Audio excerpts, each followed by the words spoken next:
इंडस्पोर्ट and analysis में आपका स्वागत करते हैं। तो यूएस मीडिया के मुताबिक ईरान जब Su-35 फाइटर्स और S-400 सैम्स को हासिल करेगा तब इसराइल के लिए ये मिशन इम्पॉसिबल बन जाएगा। जी हाँ, ईरान जब रशिया से Su-35 फाइटर जेट्स और S-400 एयर डिफेंस सिस्टम खरीदेगा तब ईरान की आर्मी को काफी ताकत मिलेगी। ये इसराइल के लिए एक बड़ा खतरा बन सकता है। रिपोर्टेडली रशिया चुपके से ईरान को Su-35 फाइटर बॉम्बर्स प्रोवाइड करने की बात कर रहा है, जो ईरान के एयरफोर्स के लिए एक बड़ा अपग्रेड होगा। मार्च 2023 में ईरानियन स्टेट मीडिया ने एक डील का ऐलान किया कि Su-35 फ्लैंकर ई फाइटर्स को खरीदने का, जो शुरू में इजिप्ट के लिए तय किए गए थे, जिसमें तेहरान को कम से कम 24 जेट्स मिलने की उम्मीद थी। लेकिन Su-35 का सप्लाई होने का कोई भी पब्लिक एविडेंस नहीं है और ये देरी हो सकती है ईरान के पेमेंट प्रोसेस की वजह से।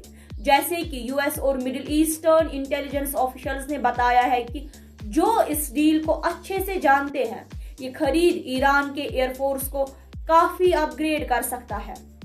तो रिपोर्टेडली ईरान रशिया की advanced S-400 air defence system को हासिल करने में दिलचस्पी रखता है, जो इजराइल के हमले के खिलाफ उसकी सुरक्षा को मजबूत कर सकता है। पिछले साल ईरानियन डेलीगेशंस ने एक रशियन डिफेंस प्लांट को विजिट किया था ताकि वो सिस्टम की कैपेबिलिटीज को जान सके। अमेरिकन और इजरायली सोर्सेज ने ईरान के इस एडवांस्ड डिफेंस सिस्टम को लेने की कोशिशों के बारे में वार्निंग दी है। इंटेलिजेंस ऑफिशियल्स के अनुसार ईरान का रशिया के साथ कोलैबोरेशन दोनों देशों के लिए फायदेमंद है और दोनों को फायदा पहुंच सकता है। रशिया का इरादा है कि ईरान से $2 बिलियन की कीमत में मिलिट्री इक्विपमेंट का खरीद करे, जिसमें एंटी ड्रोन सिस्टम्स भी शामिल होंगे। इसमें हजारों ड्रोन्स भी होंगे जो यूक्रेन में ऑपरेशंस के लिए जरूरी होंगे। ये प्लान है कि 2025 तक हजारों ड्रोन्स का प्रोडक्शन किया जाएगा यूक्रेनियन फोर्सेस और क्रिटिकल इंफ्रास्ट्रक्चर के खिलाफ ऑपरेशंस के लिए। तेहरान ने 2007 से ही Russian S-300 air defence system का इस्तेमाल शुरू किया था, लेकिन उन्हें यूएस और यूरोपियन पावर्स की दबाव का सामना करना पड़ा। 2016 में रशिया ने सेल्फ इम्पोज्ड बैन हटाई और ईरान को S-300 डिलीवर किया।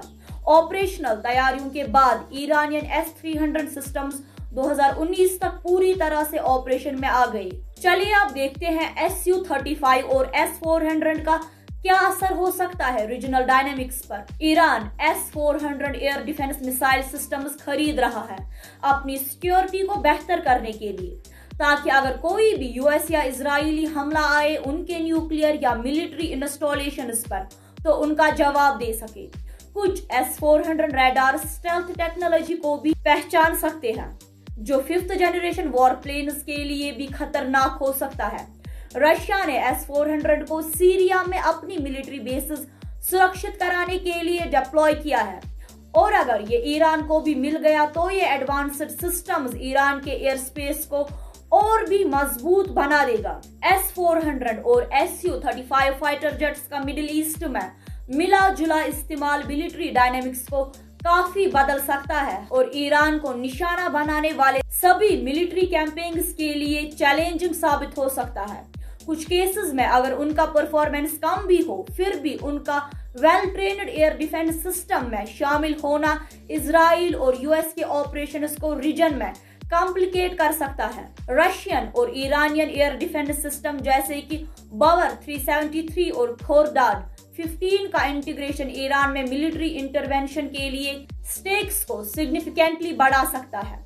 रशियन और ईरानियन वेपन सिस्टम्स का कॉम्बिनेशन, जो वाइटल इंस्टॉलेशंस और अंडरग्राउंड फैसिलिटीज को प्रोटेक्ट करने के लिए डिप्लॉय किया गया है, प्रिमिटिव स्ट्राइक्स को रोक सकता है और देश के खिलाफ किसी भी मिलिट्री कैंपेन के कॉस्ट और कॉम्प्लेक्सिटी को बढ़ा सकता है। सीधी सी बात है, अगर ईरान S-400 को हासिल करता है तो इजराइल के तेहरान के न्यूक्लियर फैसिलिटीज को न्यूट्रलाइज कराने की इच्छा मुश्किल हो जाएगी। इंडिया ने भी अपने S-400 को चाइनीज बॉर्डर के पास डिप्लॉय किया है, जो PLAAF के सभी वॉर प्लान्स और स्टेल्थ J-20 को भी खतरा महसूस कराता है। आपके इस बारे में क्या विचार है? हमारे साथ अपनी राय कमेंट सेक्शन में जरूर शेयर कीजिएगा। मिलते हैं अगली खबर में, तब तक के लिए अपना ख्याल रखिएगा। शुक्रिया।